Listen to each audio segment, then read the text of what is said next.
You have spent the hours upon hours researching curriculum, co-ops, different resources, maybe YouTube sites and programs online, coming up with book reading lists. But have you thought about the big picture?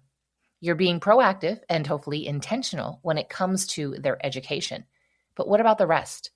You know, we've talked about it before, and you've probably been hearing it in all the homeschool circles. Homeschool is so much more than the academics. Are you preparing your children for what they are going to encounter today and tomorrow, and definitely in the future? So my question for you is, are you punting? Now, I'm not a big sports person, but even I know what this term means. It means to intentionally avoid, delay, or give up on dealing with a problem, a task, a decision, and it often means passing that responsibility on to someone else. What is that responsibility? It is the responsibility of raising our children in our Christian faith and with a biblical worldview and preparing them for what they're going to encounter as they step out a little bit more every single day and every single year as they get older, and that they can launch out. No, you are not going to be able to tell them about every situation they're going to encounter, but being proactive, being intentional means that you have given them enough information along with their maturity as they get older that you then feel confident, okay, they're going to be okay.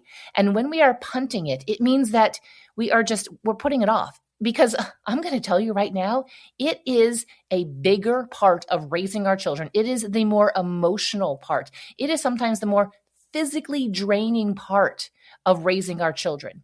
And so you could say, okay, yeah, we're kind of getting into some disagreement over math and they're rolling their eyes. That kind of stuff, you can find information about how to overcome that, and that'll come in time. But if you are punting when it comes to talking to them about the culture and what is going on out there, right, maybe on your doorstep and out into a broader sense. Now, I'm not saying that you need to tell your children everything about that's going on, but we get to be intentional and we get to lay that groundwork, that framework, the foundation. And when we punt, we just pass it on to somebody else because we're too tired. I don't want you to be too tired. Today, we're going to talk about why you have to be a proactive homeschool parent in order to beat the culture war. And then we're going to talk about how to actually do that. My hope is to leave you with encouragement and some tools and some next great steps. Welcome to Little by Little Homeschool Podcast. I am your host, Lee Nguyen. I am so glad that you are here. I am a mom like you, in the trenches, and although I feel like I'm getting up a little bit higher in the trenches, I'm not so deep. My youngest recently turned 18. I have now 3 legal adults. What in the world? How did that happen? Time flies by, and I am just so thankful for homeschool. And that is why I do this podcast, because I am thankful for the gift that it has given to my children. To me, I think it's okay to be a little bit selfish and say it's been such a gift to me to have all these years with my children. And I didn't want to look back on regrets on the time lost. And I don't want you to look back and have regrets over missing time either. And that's why we're here. And so today, let's get into this topic in hopes that it encourages and equips you in your homeschool motherhood. I know that I was always meant to be a homeschool mom. Even when my kids were in school for a couple of years, down deep, it was always just who I was. When they were just babies, I was reading books about them being toddlers and preschoolers and in elementary age. And by the time they were even just 5, 6 years old, I was reading books about the tween and teen years, and I wanted to be prepared. But you know what? I felt kind of odd because I didn't have any friends that were doing the same thing, or friends that I can't remember just having a lot of these conversations. There were some that I encountered later on. But as a whole, I didn't feel like the mothers around me that I would encounter in and out of church were really wanting to invest that much time and trying to be proactive and intentional and thinking ahead. But I found my people when I got into the homeschool world, and I didn't feel like the only one. I didn't feel like the weirdo. But I can see at times that with homeschooling, it can just become so overwhelming. And I think it's become even more overwhelming with more of the choices and just all the different options that you have for how to spend your time and the curriculum. And this person saying you should do this, and this person saying you should do that, and this person saying you should do this other thing. And you're like, how am I going to add that all into what I'm actually doing?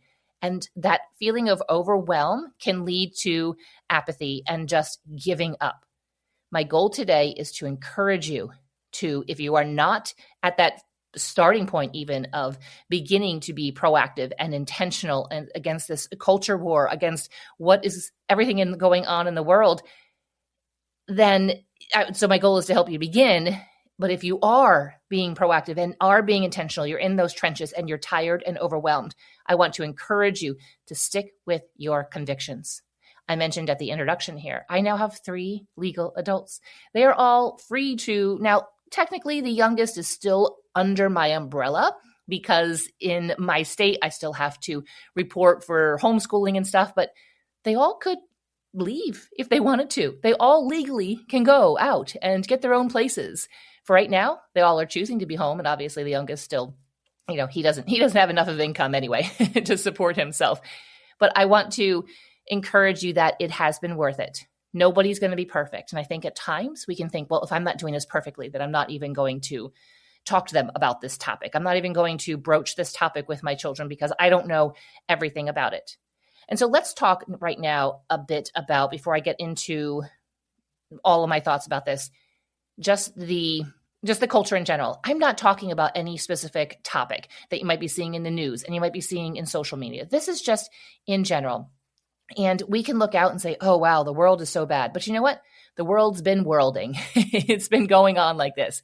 And it just seems to ramp up every year. And so I don't see it stopping. And therefore, if we don't prepare our kids, then they are going to be at a loss. They're not going to know how to handle situations. I do also really greatly believe that it is such a gift to be able to shelter them and keep them innocent for as long as possible. However, there are things, Satan is crouching. He is wanting to take over them. And there's just access to things, especially because of phones and all the media that we have. And there are just images, there are pictures, there are videos, you know exactly what I'm talking about. That's very easy for them to innocently encounter from somebody else. And so we can no longer stick our head in the sand and not talk to them about anything.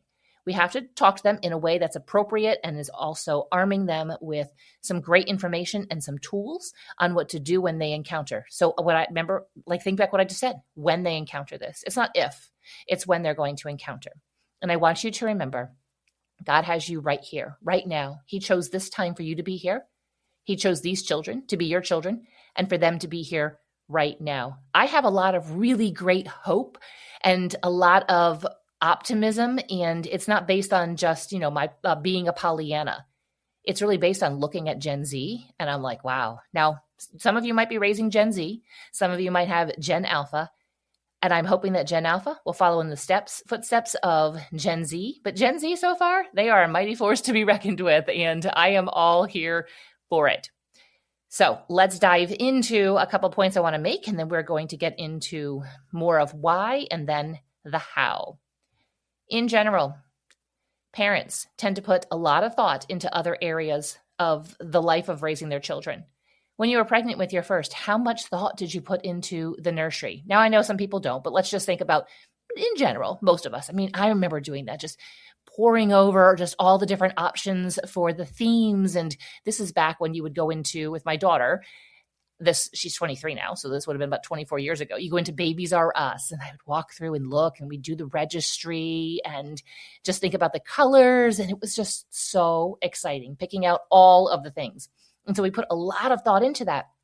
And then, to be honest, I had put more thought into understanding the pregnancy and having all of the outfits and the room being super cute. I hadn't really thought about all the diapers I was going to need. I hadn't done enough research on really like the ins and outs and how to support system when it came to breastfeeding or just postpartum right away. I really had a hard time. I didn't have any friends that had babies, and it was just me alone.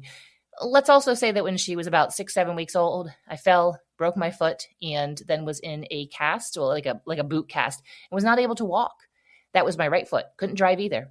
And I was homebound for a couple months. That could be a story for another time. That was a very dark season, but I was unprepared for that. A lot of us put so much preparation into things. So think even back to preparing for your wedding day.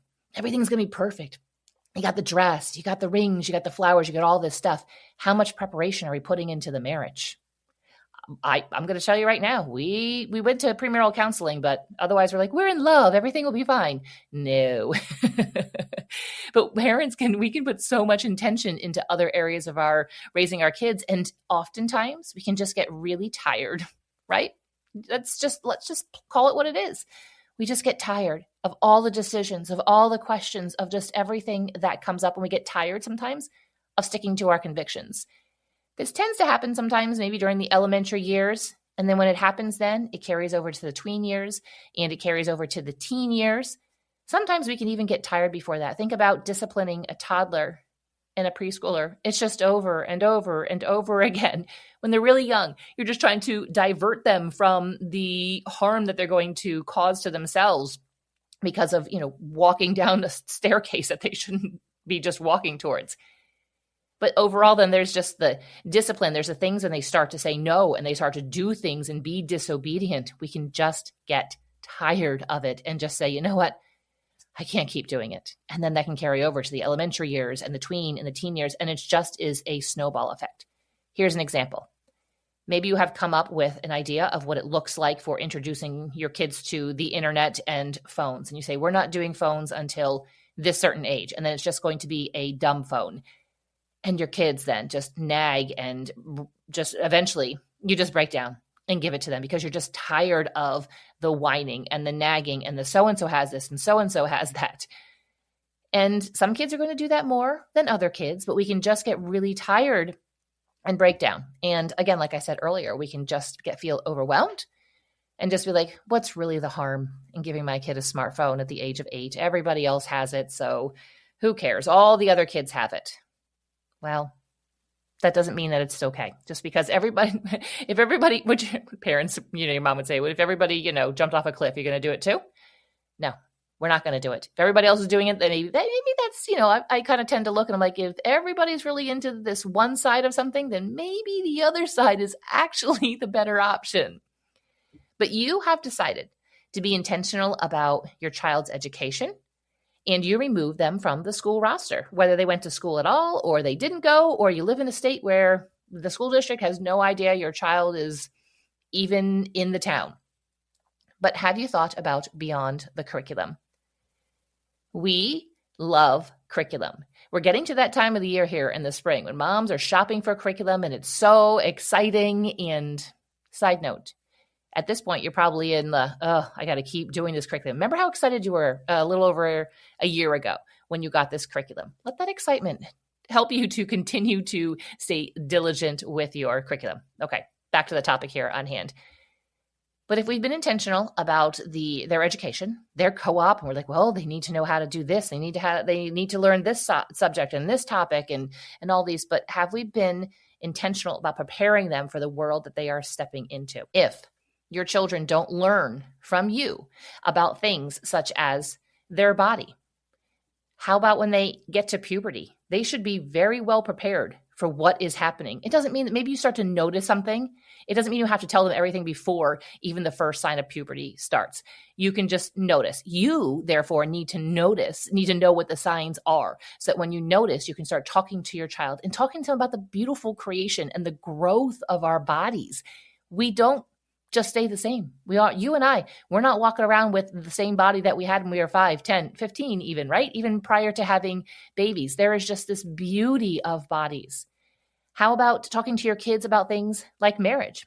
Remember I mentioned earlier, a lot of us put a lot of time and effort into the wedding day, but don't really think about the marriage. Are you talking to them about what marriage really is like? This is a big thing right now in my family, and my kids might roll their eyes a little bit. I've got a couple of dating and engagement marriage books, and when everybody happens to be home for dinner, which right now tends to be a couple times a week, and I will definitely take that. They kind of roll their eyes, but they'll listen while they eat their dinner, and we have some really great conversations, because I don't want them to get into marriage and a month or so look at it like I did and say, wow, I made a really big mistake. I didn't make a big mistake. I just was immature and had no idea that marriage was going to take any work.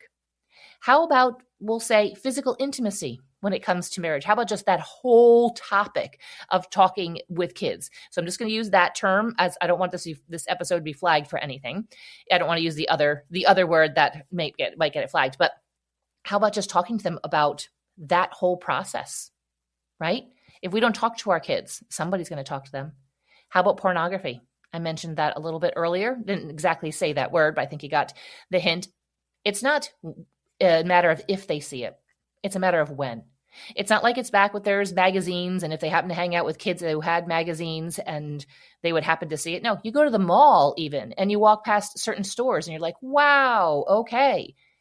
How about talking to your kids about faith and beliefs and theology and understanding that my son and I just went through a book. We were comparing Calvinism and Arminianism. And I think probably in college I learned this stuff, but I was just trying to get through the class. But I didn't know the different thoughts on different things and theology and just understanding like, it's okay. I can still be really good friends with somebody that thinks differently on secondary and tertiary ways of thinking of it, but just them understanding their faith and being okay with them asking questions. And then as they get older, talking to them about your own faith journey and the things that you struggle with, always to a degree. Hold some things a little bit closer to yourself and maybe don't share. But if they don't hear about these topics and whatever else that you feel important for them to know about, they're going to learn it from someone else. You get to fill them in with truth. And then they will use that truth to examine everything else against. So when they know this truth and then they watch a movie, like, well, that doesn't line up with what mom and dad said. Okay. And so you also have introduced this. They know that you are a trusted source. They know that you're willing to talk about this topic. If you don't talk to your kids about puberty, about marriage, about physical intimacy, about pornography, about their faith, about beliefs, and maybe where Christians might disagree on certain topics. If you don't talk to them about it, they don't know that you're open to talking to them about it. You cannot control who they choose to be when they leave your home, but you are called to be faithful to lay that foundation. So why? Why should you make this important? Why should you care? Because, like I said, whoever gets to them first, they lay that groundwork. Now, it doesn't mean that if they have heard about something or seen something that all is lost. Like, well, I missed that first opportunity. It's too late. No, it's never too late. You say, you know what? I'm sorry. I should have talked to you about this sooner, but let's talk about it now. It's never too late. So never say like, oh, it's too far gone. We're not going to worry about that. No, always. And this isn't like a one-time conversation. This is a continuing conversation. You don't just introduce this topic to your 5-year-old on maybe what pictures and videos are appropriate and not appropriate and tell them everything. Obviously not. You tell them what is appropriate at that age, and you just continue to build upon it and be those parents that they feel comfortable coming to. I have experience with my kids as teens and young adults. You kind of know when they want to talk to you about something. They'll kind of hang around a little bit and you're just like, hey, so what's up? And, they just kind of have to build up sometimes a little bit of courage to say something. And then you kind of know something's coming. And so anytime they're kind of hanging around, you just make sure that you are definitely available. And I have found that usually in the evening when it's dark and maybe you come in to say goodnight to them or something, and they'll start asking you questions and you just have to be open to answering them. And sometimes you don't have the answers, and that's okay. You can say, you know what? I haven't really quite thought about that topic that much. Let me get back to you about that. But when something is on their heart, and when it is on their heart, make sure you create the time and the space and the availability to talk to them about it. So let's now round this all up and talk about how can you be proactive homeschool parents in the culture war. And this culture war is going to continue. It's been going on and it's not going to stop, right? First is you need to have conversations with your husband. Talk to him about what are we doing here? Like what is important for us? What do we want to expose our children to as far as what topics and maybe where you go and how you spend your time and how are we going to do this? How are we going to do this as a team? There were times where I was like, okay, I'm going to start it and then I'm going to default then to dad. And then there's times when we would talk to them about topics together and again, this is an ongoing thing. So have conversations with your husband about what is important. And if you need him to step in and to help with specific topics, especially when it comes to boys. But I shouldn't just say that. It's important for dad to speak into the lives of girls too. but especially as they get older to be teens and boys have questions about things and their bodies, they need to have that relationship with dad because dad's been there. He's been there, done that. He understands. Second is you have to keep your ears to the ground and know what's kind of going on, but don't let it take you down. Don't let it make you anxious. You're not going to be able to keep up with every single thing. But I remember things like hearing about quite a few years ago, my kids are probably, I don't know, maybe tween age average or so. And I guess kids were consuming like those Tide Pods. And I heard about that. And my kids, we didn't even use Tide Pods. I mean, maybe they went to someone's house and they would have had Tide Pods. They didn't have any access to it. And I remember talking to my kids about that and about how kids and why they were doing it. And my kids were like, what in the world? Why would you do that? So just little conversations like that of just saying, yeah, it's just they're doing because everybody else is doing it. But this is what's actually happening and really think about it. And so sometimes there are topics that we want to introduce that they would never have thought of, but they can use that then later on when kids are caught up in maybe some TikTok challenge to go and do something. And they say, it's kind of sounds a little similar to that Tide Pod story my mom told me way back when. And I don't think this is going to have a good outcome. So keep your ears to the ground. Use resources that are available to you. Don't be afraid to use resources. You might be like, I don't really know how to talk to them about this topic. There's some really great resources out there for whatever the topic is, but also be open, like I mentioned earlier, to just random conversations. Number 3, your family relationships need to be a priority. If everybody is running around all the time and you aren't spending much time together as a family, you're not supporting that foundation that you're trying to lay down. A great time to spend time together is family dinners. I mentioned earlier at this point, so they're 18 to 23 and they have jobs that maybe they're working in the evening. It's still winter. I've got one kiddo that is sometimes out plowing, doing odd times. James and I are always there for dinner, 5:30 to 6 o'clock. There's a homemade dinner available. Sometimes they get home later and they eat a little bit later, but the goal is at least a couple of nights a week.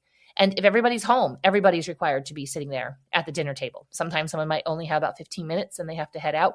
But family dinners has been a priority. When they were little and everybody was always home, we always had family dinners. At the same time, we'd sit down and have conversations. I know when they're little, your conversations with them telling you about their dream that they had the night before, and they're going on and on and on and on. Listen to them then, because when they get older, they're going to share bigger things with you. But your family relationships need to be a priority. If everybody's running around and spending all kinds of time with friends and not much time together, that's something to look into and analyze and recalibrate.